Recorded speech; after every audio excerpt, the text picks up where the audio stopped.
morning. Welcome to the Geoscientist. Today I'm going to tell you how to do the petrophysical interpretation or petrophysical interpretation workflow in TechLog. So this is the project I made in the earlier version of TechLog. So back in 2017.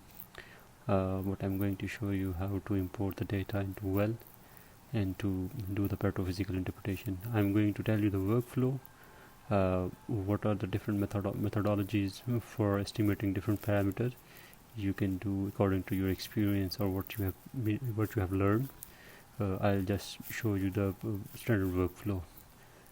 Okay, let's start doing this workflow. First of all, just open up your TechLog window and create a new project. Then you have to import the important data set, which are the formation tops and the last file. In the formation, I have a well with the name of A, and I have the formation top with the names of A formation tops. I'll open up in Excel format. I have 4 columns A, B, C, and D. In A we have the well name, in B we have data set, in C we have measure depth, and in D we have the zones. So now we will save it as text tab delimited file or CSV file. So because TechLog accepts only the CSV or the text tab delimited files, I'm going to save it as text tab delimited file. Click and save.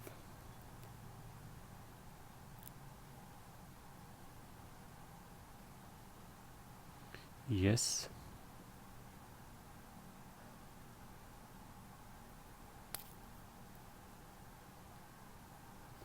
Now we'll just drag and drop this file. Now you see my file is saved as a.txt. I just open it and QC the data in the file. I'll just drag and drop it in the TechLog.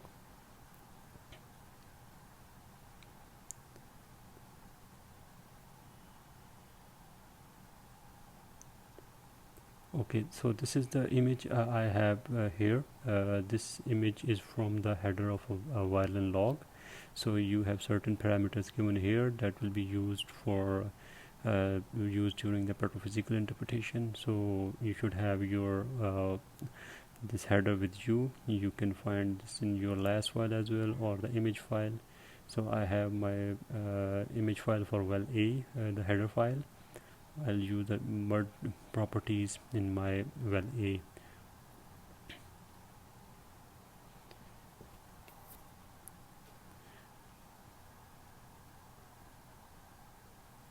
Your last file and your formation top file should have the same name for well, for example A in both files.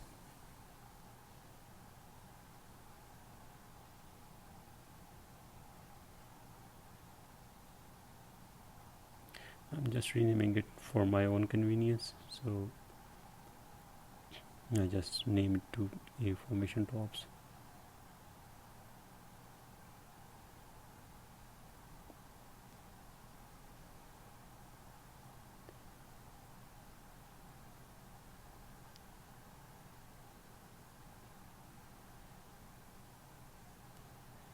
Just drag and drop this file in your TechLog folder.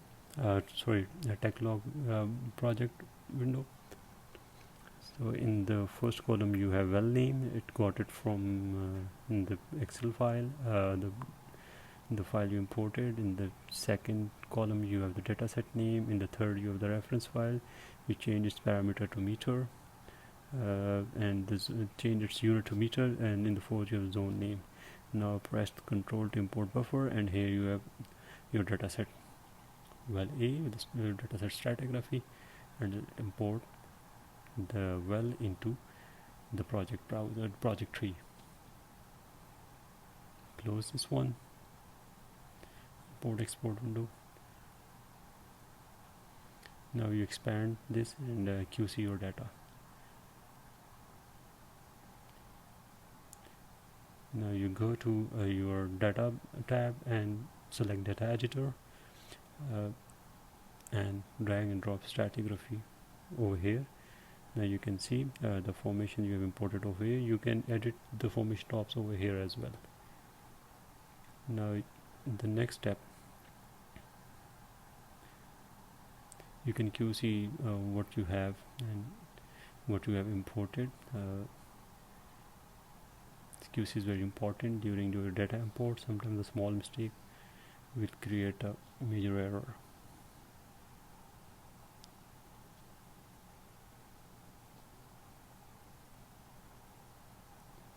The next step is to import last file. Drag and drop.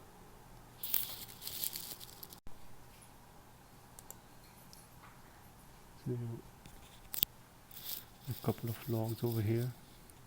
I'll just match the well name and import to the project tree. So here we have the well logs in our project tree. Close this one, and now we'll QC the well logs, whether they have imported right or not. Go to the data tab or the platform tab. Here is the log view, and just drag and drop few logs to see whether it's imported right or not. So here's our GR. So I have imported my gamma ray log.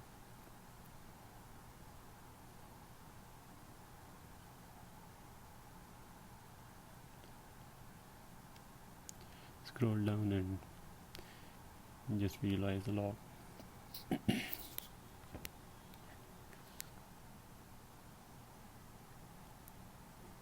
Now we are done with importing our dataset, which is our stratigraphy and our violin logs. Now go to the log and then select quantity, and from there you can select pre-computations. You have to do certain pre-computation before doing the petrophysical interpretation. First of all, you have to measure formation temperature. If you don't have the formation temperature in your logs, then you have to calculate it. Now go and select the measure depth and import it, and just drag and drop your dataset over here. The dataset basically is the logs you have imported. You drag and drop them over here.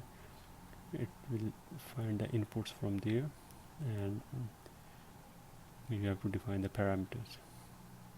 In the parameters tab, there are different methods to calculate the temperature. So just click it, and that there is a gradient and top log interval and bottom log interval method will be used. So from a TLI means top log interval, you will insert the value 30.54, which is the value for your log interval, and from the bottom log interval you will use 1831.797, which is your bottom log interval that is given in your log order as well. And define the units. If it is in feet, then use feet. If it is in meters, use meter.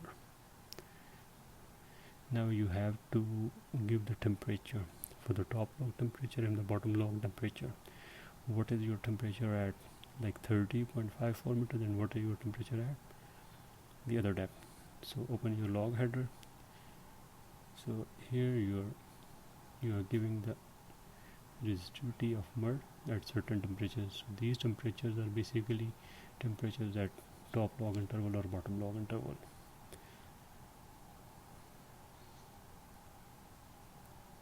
So that was 75 degrees at top log temperature. Degree Fahrenheit. And for bottom log temperature, go to the file again, and that was the maximum recorded temperature, and that will be at the bottom of the well. That is basically 202 degree Fahrenheit.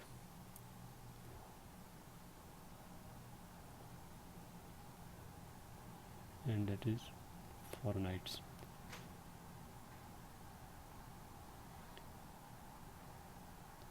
Just go to the outputs and check what is going to be the output for this from this procedure. That will be formation temperature. Just click this play button and start computing, and here it is.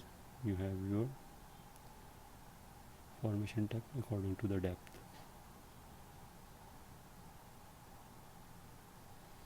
Just save this variable, and these are the two buttons you can use to just see the values. Right click and save variable.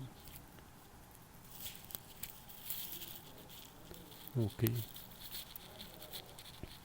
So one of the prerequisites for petrophysical interpretation is the formation temperature that we have just created.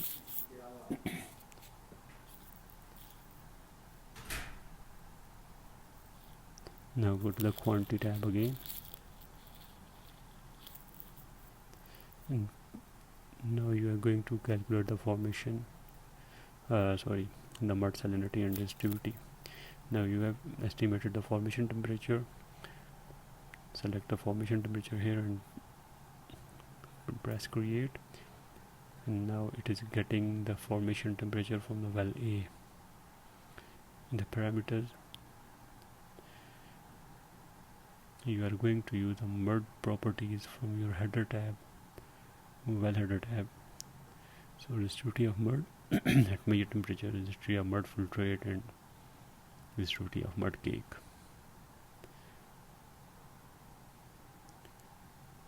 So get these values from there and put over here. Resistivity RMS is basically resistivity of mud sample. Now we'll put the values of RMF, resistivity of mud filtrate, resistivity of mud filtrate sample, its resistivity, and mud filtrate sample temperature. What was the temperature when the sample was measured? Then the resistivity of mud cake, that is 0.098 at 75 degrees Fahrenheit, and mud cake sample temperature. So all the units are in Fahrenheit. So these are the outputs you are going to get: mud salinity, mud filtrate salinity, mud cake resistivity, and stuff like that.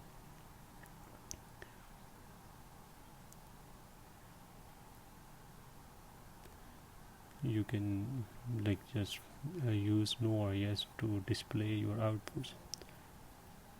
I already have formation temperature, so I'll just turn into no. Rest I will get the values and save them as a variables. Just hit the play button, and here we have all the parameters calculated.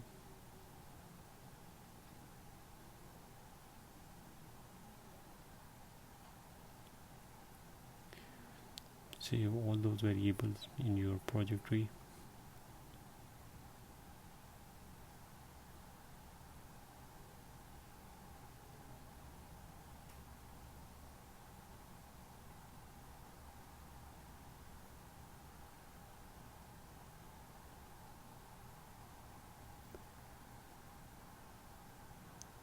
When we're done, just close this tab. So these are your variables which you just calculated under your. Again, press the quantity tab and the pre-computation. Now we are done with two methods. Now we are going to estimate water resistivity from formation temperature and salinity. We have got the temperature and we just estimated salinity. We'll use these two parameters to estimate the formation water resistivity.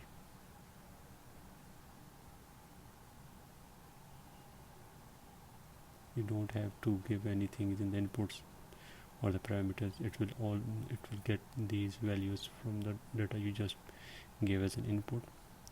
You just need formation water resistivity, just turn it to yes, and others to select others to the no. Hit the play button. So here is your formation water resistivity that will be used later on for water saturation estimation.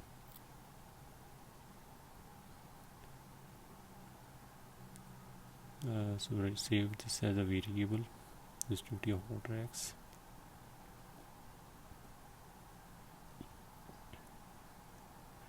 So here is RWX. Go to the quantity tab again, Now we are going to estimate the shale volume. There are different methods to calculate the volume of shale. We are going to use the gamma ray method. So use the GR log and just hit create. Now in zonation tab you don't have the zones displayed, so first of all you have to display the zone, because for every zone for GR you have different parameter sets. In zonation tab, just go to the zonation tab and from here select the stratigraphy and select all formations from top till bottom, and first of all define their color, and from this tab this will get the zones from the zonation tab. Click this one and now you have all your zonations in your workflow. So here you have to use two parameters, GR matrix and GR shale. You can, if you have the minimum GR or maximum GR for your well, you can use here, or you can use you can estimate by doing this process. Just click on this replay button and this these two buttons and just display. Now what this will do, this will do this parameter selection like in an instant. If you just move these lines, you can see to yellow and a green line. If you move the green line, it will change the GR share value, and if you move the yellow line, it will move the GR matrix value. It will define the GR matrix value. Now you can do this for different formations. For example, for reservoir, this reservoir, if I move, sorry, I'm just going to remove this selection. You can or you cannot move the selection, it's up to you. I'll just move the GR matrix line, and you can see in the parameters tab the GR matrix has changed from 10 to 13.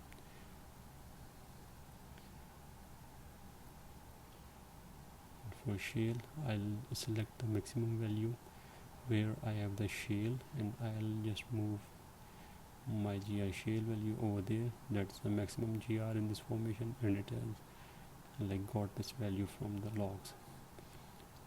You can use the different cross plots as well to select these parameters.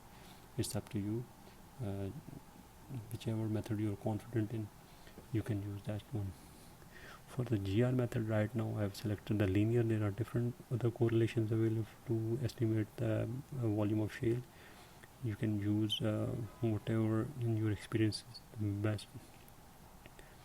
I'm just using this linear to show you the workflow.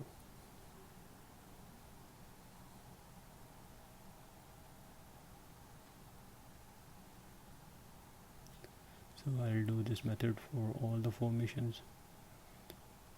I'll just place my matrix line with the minimum GR and the green line with the maximum GR, where I have the maximum GR value.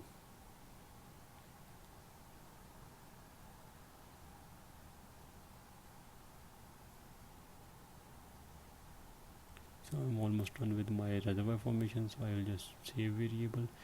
I'm not estimating this for the non-reservoir formations. I'm just interested in the reservoir section, so I just estimated the V shale volume of shale using GR in the reservoir. Now we go to the porosity tab. Just click porosity, and you will estimate the effective porosity, neutron and density. So here are the parameters which are required for estimating neutron density porosity. We need the neutron log, you need the density log, you need shale volume, you need formation temperature. Those tabs or the parameters which are grayed out, they are not a necessary one. You can use them or you cannot. But the tabs which are the white one, they are the must. Without them you cannot estimate the certain parameter. So I just clicked, and here I have my data set, the parameters. So here you are going to put the parameters for rho B shale and rho B fluid.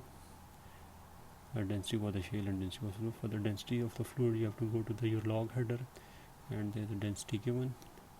the density given over here is in the pounds per gallon. We have to convert into SG.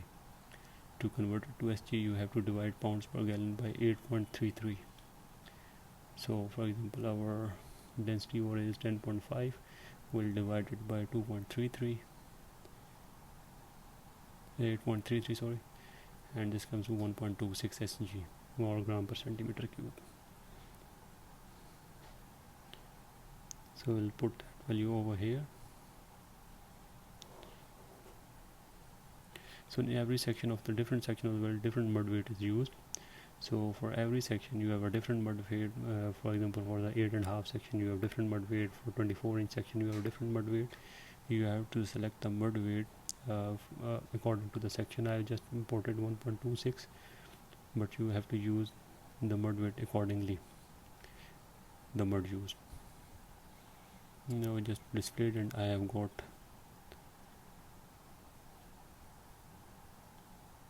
my output.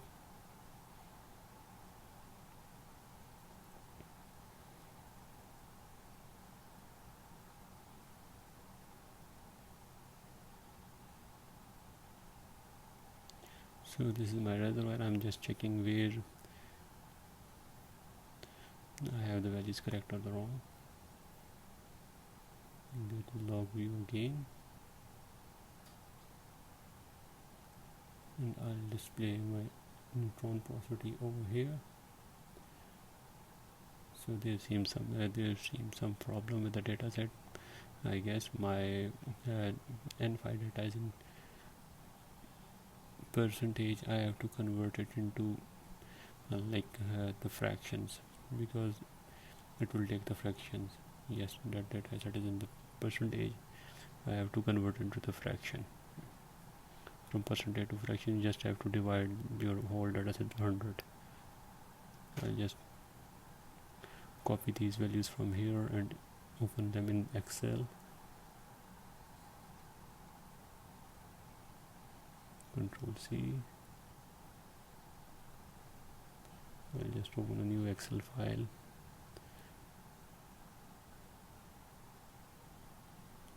You just have to be very careful about your dataset you're importing. As I have made this tutorial back in 2016, I didn't have that much grip on TechLog. You can do this step in the TechLog as well. You can change the unit over there as well. I have just divided all the values by 100, and here my values are in fraction.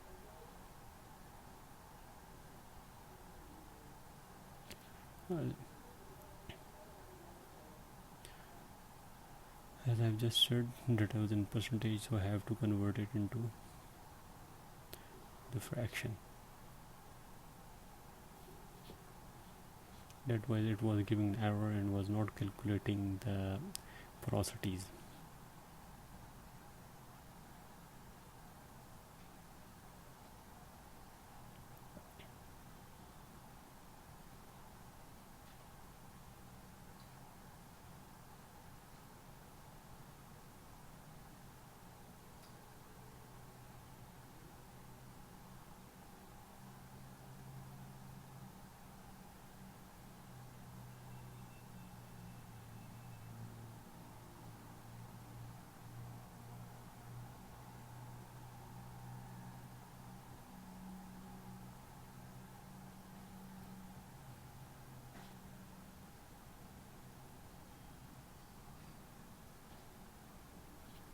Now I'll just copy the estimated fraction data of N5 and paste it into the data editor. I'll select this one and I've pasted the data which I got from the Excel over here and close it. It will ask me to save the modified variable. I said okay. Now I'll just display it again and check these tabs. Now let's see.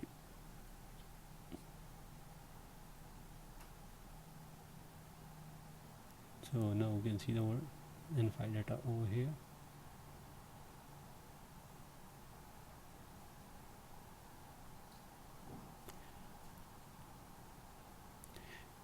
it has not estimated the porosity yet, because we have not defined the density for shale or the porosity for shale, and N5 value for the shale or the matrix.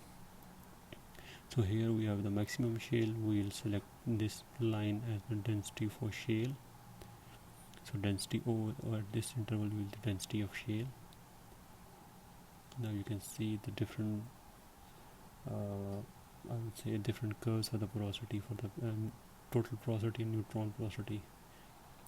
The density of shale was 2.6 and density of fluid was 1.26 in reservoir, and N5 at that level was 0.4. So you can see, you can confirm the values from here. You can check the values for phi T and phi E. You just use this value to define the N5 shale in the shale where we have a maximum shale in the reservoir.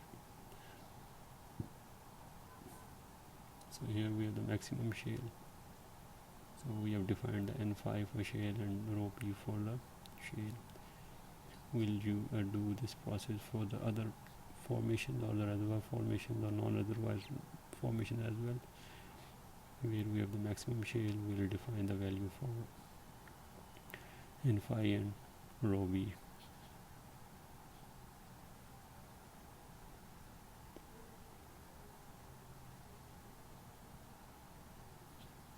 Repeat this process for the other formations as well.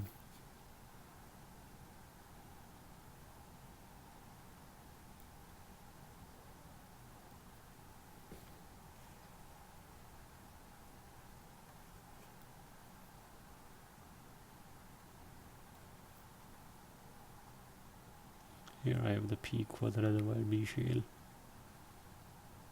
Here I have the maximum value for the shale.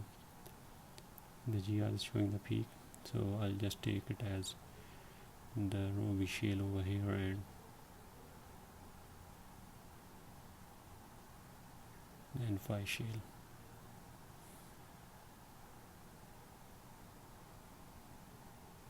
So these are the points from where it is getting these values.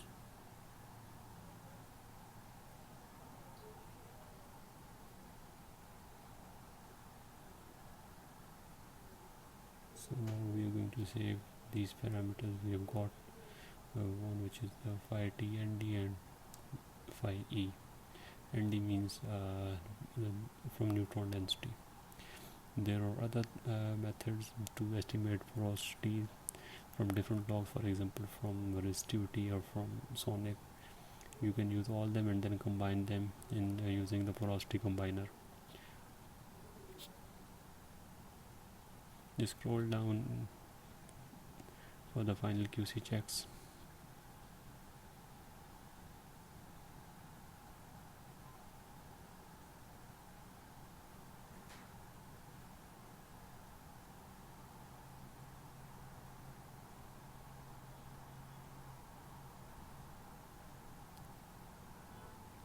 So your total porosity should be higher than your effective porosity. In shales you have the maximum total porosity and minimum effective porosity, because shale do not have the connected volumes, connected pores. So I'm just looking at the comparing the phi T with the phi E. In shale, that I should have a maximum total porosity and less effective porosity, or minimum or near to zero effective porosity.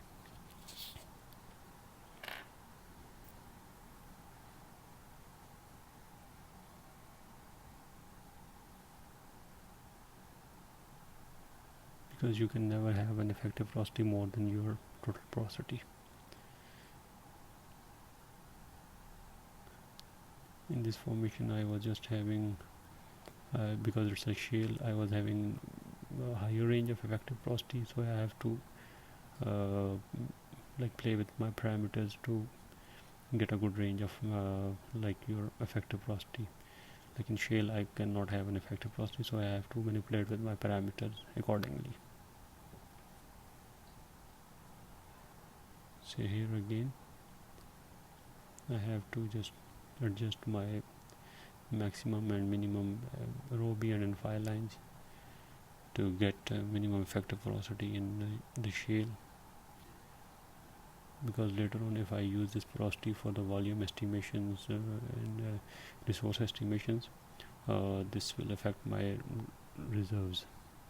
So you have to be very careful with your porosity calculation and the volume of shale calculations as well.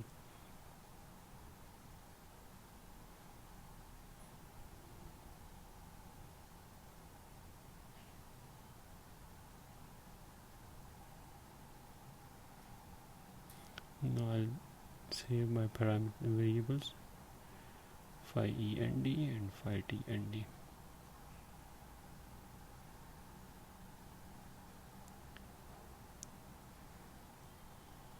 Now go to the log and quantity, and now we are going to do the water saturation.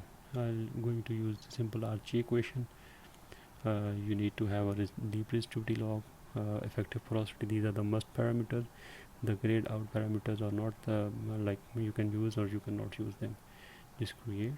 Here you have LLD, your lateral log deep, your porosity, and your factors which are being used in the Archie equation, A, M, and N.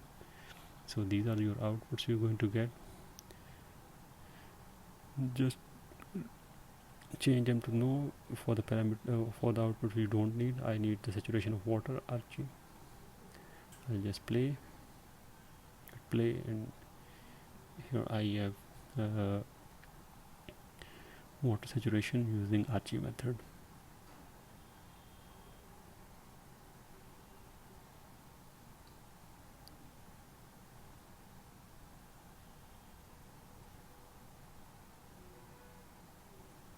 So this is a zone where I can see some less water saturation. That can be in perspective zone. You save this variable and hit OK and close this layout.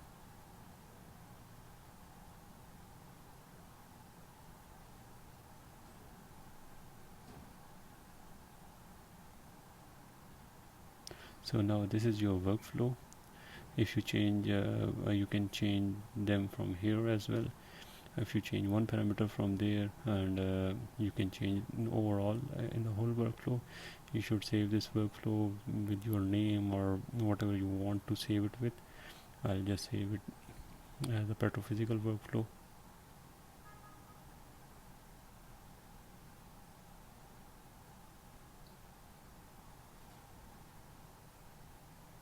Save.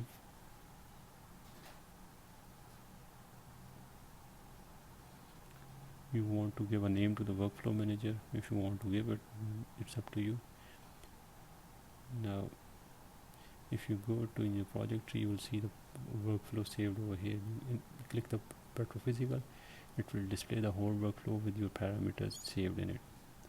So you can go back and use this as, like, see in GR my values are saved, my parameters which I have selected for the porosity or whatever the method you have used, your parameters are saved. So you can go back and you change these parameters in a click and change your whole interpretation. You don't have to like go through the whole workflow again. Now go to the platform and display all the outputs in like standard display. Usually in the first track we have the GR, SP, caliper, bit size, and in second track we usually have the depth. In the third track we have the resistivity logs, and in fourth track we have neutron density, photoelectric factor, and sonic. And in the next track we can display water saturation, porosity, whatever you like. So I'll just display all the parameters in the standard tracks and show you how to like generate a output or you can say a A4 file for the printing purpose.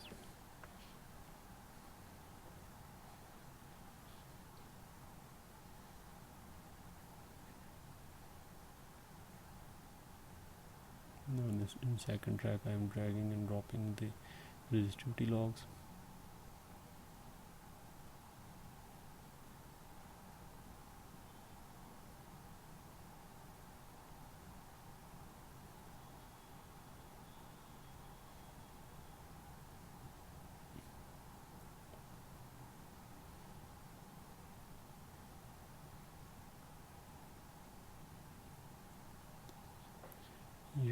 the standard color, you can change the color of the logs as well.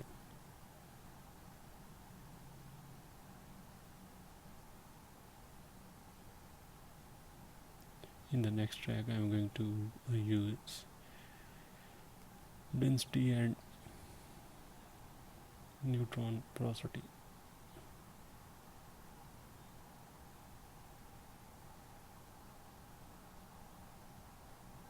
and photoelectric factor.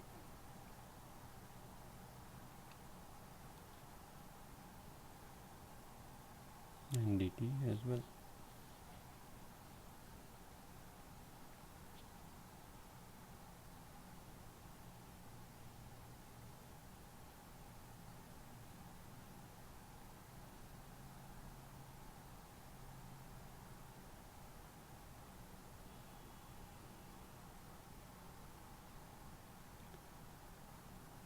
Now the next track I'm going to display the volume of shale.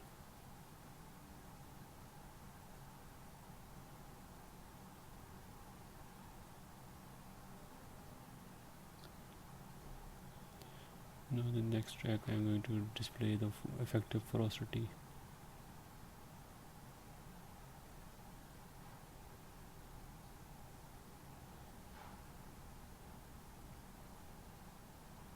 And in the last track I'm going to display the saturation of water.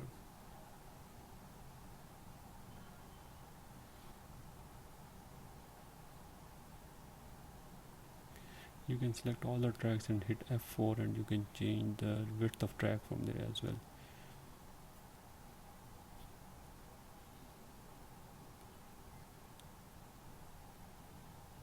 So first of all, insert a zonation track so you can see the formations. So here I have the zonation track. I will select this zonation track and bring it into the start of all the tracks, or with the depth track. I'll wherever it is convenient for you, you can display it over there. I'll just select this one and go to the zonation tab, and from there select stratigraphy and select all the formations. So it will color the whole layout according to the formations.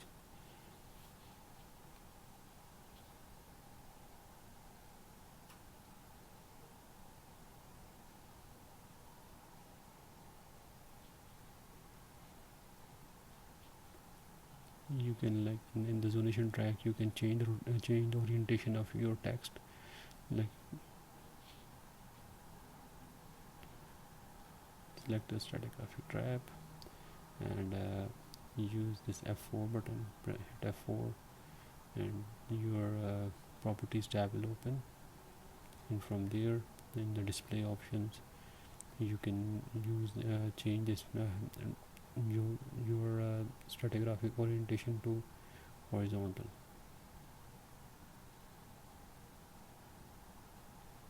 So if you look over here, orientation is vertical, you can change it to horizontal, and you change the width as well.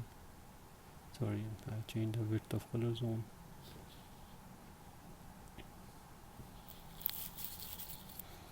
Change it to horizontal.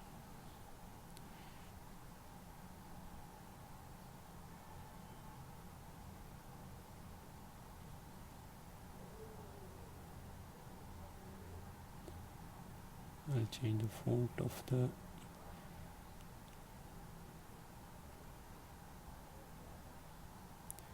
font size. You can reduce or increase the font size from here.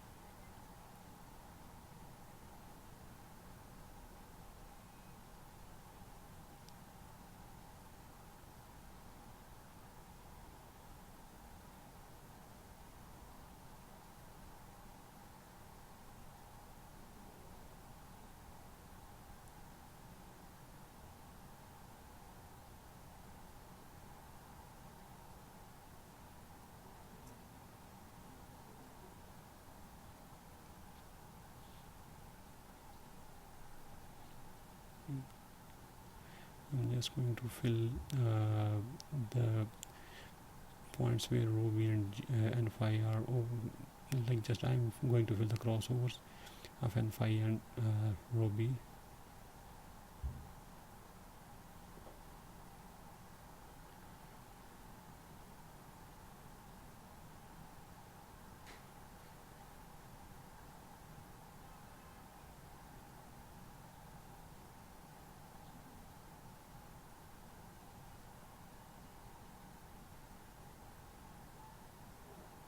Here is the insert the area fill between the variables.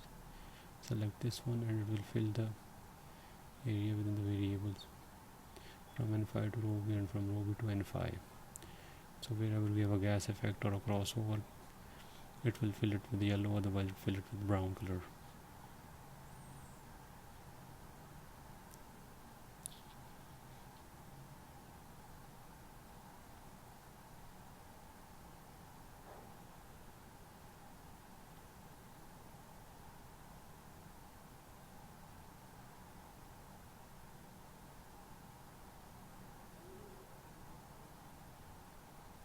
These are just the cosmetics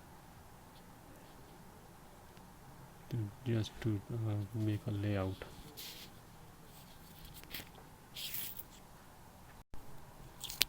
Now we are going to print this into A4 or whatever you want space size you want to print. Go to the project and select print option. From here you can change the format size. You want it in A4 size or some custom size, you can change from here in the properties, in options, and then there is another option, layout. You want to select all the pages.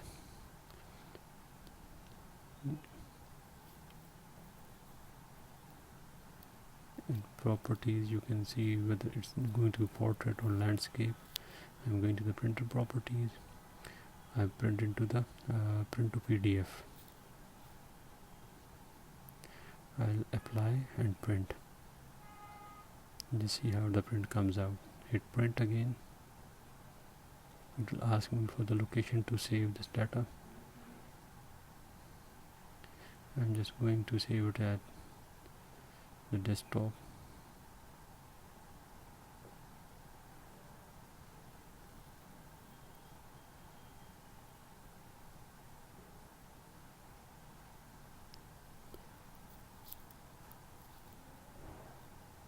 I hope it's done.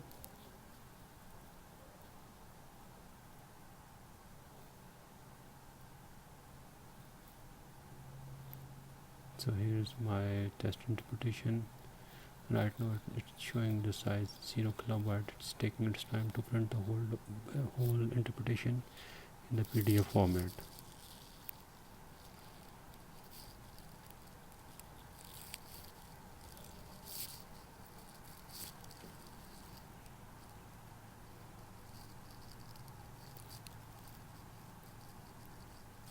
I'll just open the file and let's see.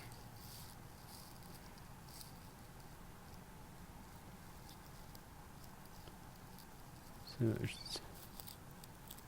I guess it's still not printed in PDF. So I will wait for a second.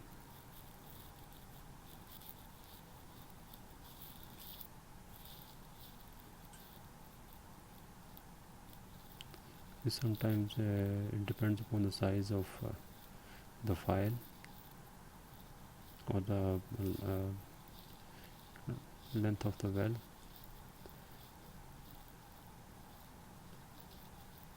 So I'll save all my layouts and all the stuff to workflow managers.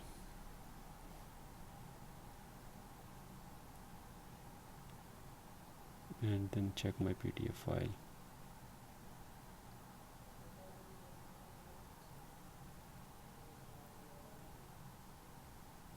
So now you can see the size is around 2600 MBs. Now here is the file.